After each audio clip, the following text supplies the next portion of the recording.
Alright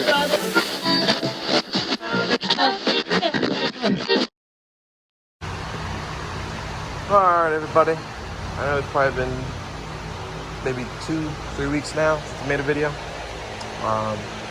Got the 70 all nice and shiny. It's all clean, new tires. Put a used rim on it because the other one was bent. So yeah, looks good. New fuel cap.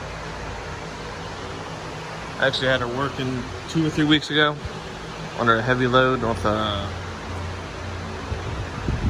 disc spine. She was having a little bit of blow by. Other than that, she ran it and pulled it good in first gear. Second gear, she was kind of working it, but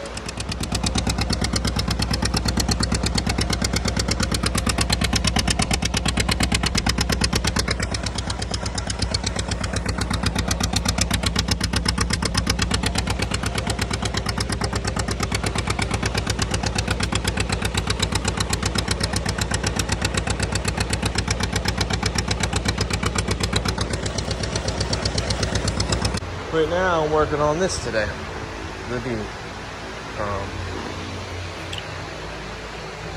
Reason why I took it all back apart was I wasn't too happy the way I put it back together, in my opinion. I feel like I rushed a lot of stuff. So this is a project where it's going to take some time. It might take it 2 or 3 years from now to finish this, but at the end it'll be all looking nice. Reason why I took it back apart, another reason why I took it back apart is, as you can see, that crack right there. There's leaking oil. So, I said, forget about it. I took it all back apart, so I don't have any problems with it down the road. And I'm ordering a block today for a good deal, in my opinion. So yeah. I always forget how big these pistons are. It's monsters. It's ridiculous. The head's pretty good. The head had head work on it. I'm gonna pull this gasket shit off. This looks like dog shit. I don't know why I even did that too. Scrape all that shit up. All that red stuff. I think that's a copper spray that I sprayed on the head gasket. So it cleans off pretty good too. So taking that all taken care of. So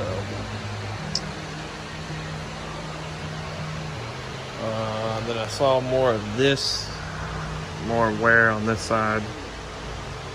I pretty much might just get new, or not new, used ones that are in better condition than this, because this looks like really rough just from looking at it.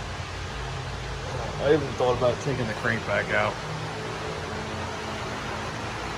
Taking the crank out, sending that out just to get sanded, clean it all up.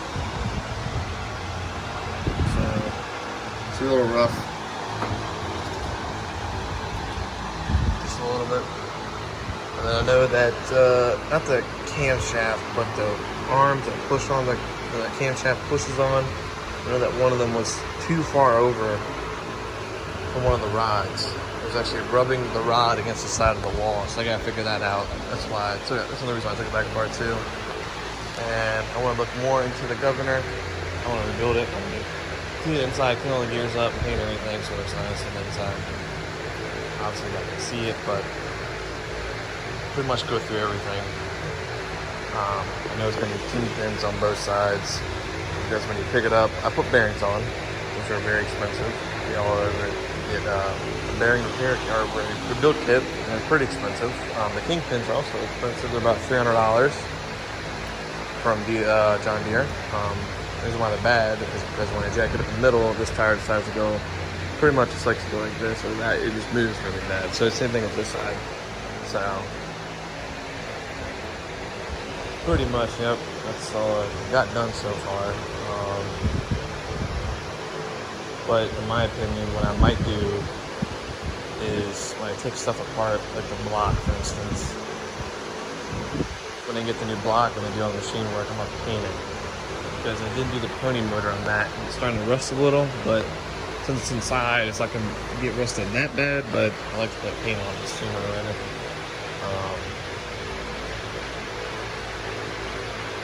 I know I still have the clutch issues. I don't think it's like pad for it too. Yeah, obviously it's like a universal fit pad, but it has the rivet ones in the back of it. So pistons were a pain in the ass too to get out. They weren't as bad as they were. There's a lip you can see right there. It goes around it from the piston goes to the top dead center. Kind of hard to get the pistons out. So not sure on that. And it's pretty rusty on the inside too. Pretty rusty. I didn't like it, especially that being broken too. Have to get everything out. So yeah, my goal is to try to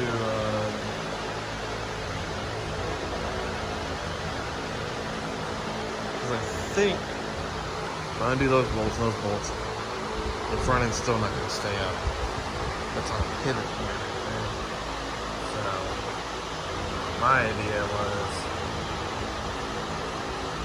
have something holding the center of this with the engine hoist. Oh, I also bent the bar in there, so it's kind of like wedged in there, so it's kind of shit.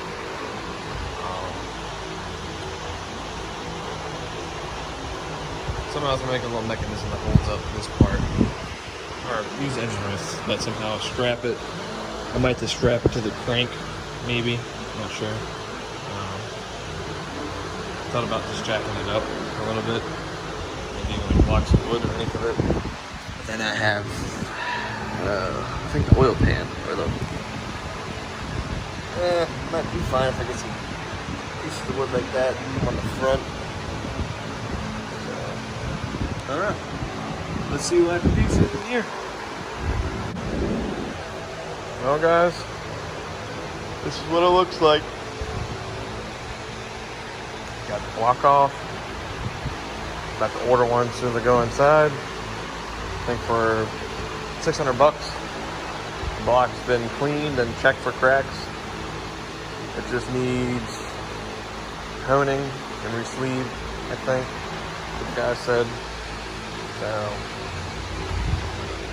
if that works, then I can probably use the original pistons. I got everything taken out. Figured out why I wasn't creating oil pressure. Well, I didn't really figure out. For some reason, it's not dumping oil into the oil filter house. So when I took the oil filter out, I think only about that much oil was in it, and it looks pretty like clean still. Like barely oil came out of the filter house.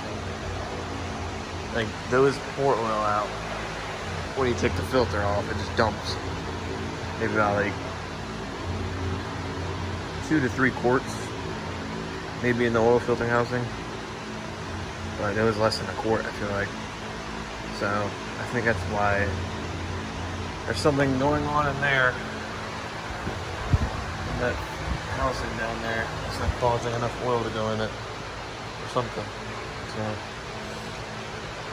but I'm gonna take everything the way it's supposed to be, go through everything properly. Take the governor back off. Might take the flywheel back off, pull the camshaft out, make sure the bearings or whatever they have in there still good. I'm actually kind of glad I took the block out. It's easier to access. It's all lines. So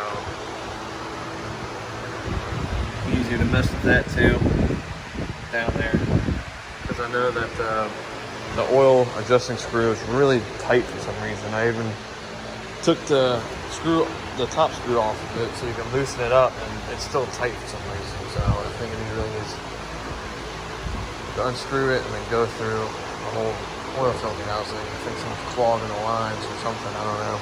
So I'm gonna go through that, but at this point I'm calling it a night. maybe timber fit tomorrow more. So, peace out.